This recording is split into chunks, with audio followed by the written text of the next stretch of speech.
Hi, Mr. Gupta. Hi, Congratulations. Soumya. Hi. Congratulations, sir, on the launch of your book. Thank And you, Soumya. I'm so happy to get a rare copy of this because I know you're still going on with the pre-launch offer, and not many people have been able to get their hands on it because Right. of the whole coronavirus thing that has delayed, a lot of things in the whole country, Hmm. in the whole world, in the whole industry. So thank you so much. And thank you for giving me the opportunity to write the forward also. It was a huge honor and I really enjoyed the process. Oh, you're being too humble, Soumya. I think you rightly deserve it because you're one of those young people who took to e-journalism when it was still at its infancy stage. So I think you are one of the most appropriate ones because along with me, you have also been a very important part of the journalistic background of luxury in India, and you started very young, and you're still very young. So I believe you have a long way to go, and definitely you can do justice to the forward and the review and whatever you're doing in life. Thank you. Thank you so much, sir. So just to, quickly start a short interview, like you said, you have had a journalistic journey with luxury in the past few years. You have done blogs, articles, reports. But how was the process like writing a whole book of more than 200 pages? How long did it take you? How was the process? So honestly, Soumya, writing a book was always on the back of my mind, and it was, let's say, a part of the to-do bucket list that I need to do that sometime or the other. And honestly, you've known me long enough that in my corporate avatar, I was not such a content creator. I was not really writing as much, primarily because I think there was the content marketing as a format was not really prevalent in the early 2000s, and it really became hot maybe after 2010 11 onwards, and I think that's the time when you started luxury facts. So it was just still shaping up, and content marketing as really a medium started becoming very very big maybe 2012 or 13 onwards, and that's the time I moved into my own venture, and which is also based around knowledge. So I took to content marketing in a major manner in terms of reading a lot, writing a lot around Indian luxury, and I realized that there was not much being written about in India, and there were very few It was people still in like its yourself infancy. Yeah, it was still in its infancy that time. still in fancy state. So there was not enough information available, and forget about authentic information. There was no kind of information available. So I took to that as writing maybe a 2,000 word articles and 500 word articles and blogging in a major manner. I started enjoying it, and there was a regular frequency which sort of came automatically, keeping myself informed of current affairs, doing some kind of analytical aspect towards that is something which started more like a hobby, then it became information which needed to be given to either my clients or my students. So I soon realized that sharing knowledge is my key business. And if sharing knowledge is my key business, I need to be up and about and I need to be informed all the time. And I need to convey that information in a manner which my readers can understand. So I continue to write on a very regular basis. And somewhere down the line, I realized that I need to compile all this information into a holistic kind of a find it easy format rather than people have to dig into various portals and various links and get lost in the cyberspace. So the first format we did was a ebook format, I think in 2018, if I'm not wrong, called The Lure of the Lux. And we tested our waters with that in terms of how the people receive it. It was just a accumulation of all the best articles written by me in that particular year. And then we decided that we are probably going to make it an annual issue in terms of Lure of the Lux knowledge series.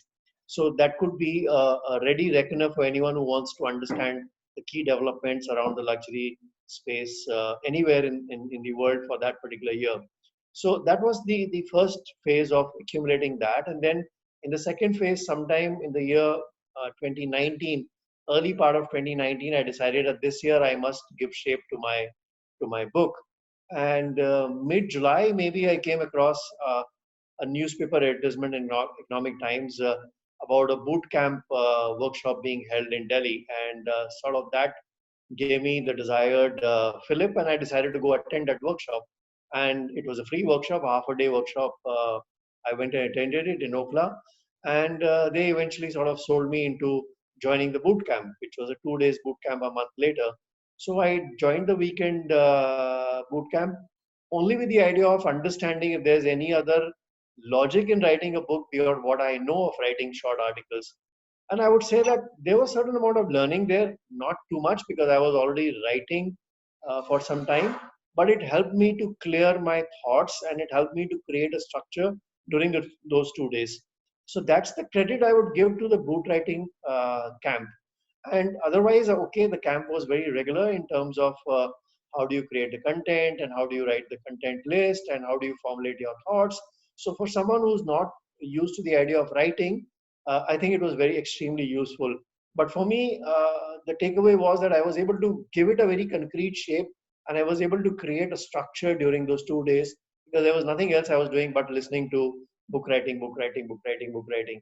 So that's how it really started. And in the Q3, I would say that in the July, August, September period is the time where I dedicated my Saturdays and Sundays, and I used to go back to my desk on a weekend, much against my family's happiness. But I found that on a Sunday when there is nobody in office, I could sort of give devoted time, very peaceful time, and I would complete a chapter or two. And so I created a timeline, and I sort of wrapped up the book maybe in a period of 4 months or something, just devoting the weekends. Of course, it helped that I had written most of the articles earlier. I just needed to update a lot of information and perhaps change the flow around a bit. So that's how the journey happened, and then it went to the publishing team maybe in towards the end of Q4. And by the time the physical book came to my hand, although the launch was planned by them for January, but somehow there were delays, and I'm new to the publication business, and I learned how professional, unprofessional this whole trade about book writing and book publishing and book marketing is. So everything is a new learning, and they gave me the book physically by middle of February, and rest is history. And we planned a launch for 15th of March. Had to call it off because of coronavirus.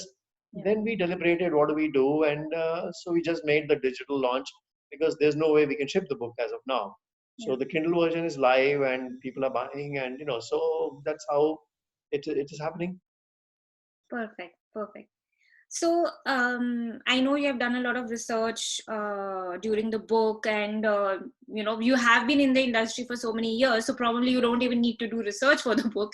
But in your opinion, what is that one thing which makes India's luxury market so different from the rest of the world, from America, Europe, from other Asian countries? Just one thing which makes it absolutely different.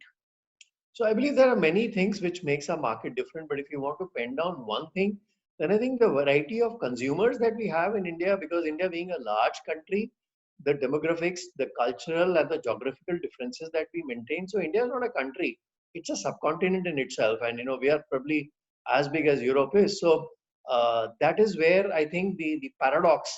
It creates a big paradox for an international brand that how do they really target a market, because you cannot segment that market into a homogeneous set. So it is really, really very, very heterogeneous, and that is what becomes a big challenge. And I think that is where the beauty of India lies, that there is a unity in diversity. So while we are all Indians, we are all extremely different, and it's very much impossible for anyone to create a very unique segmentation around Indians.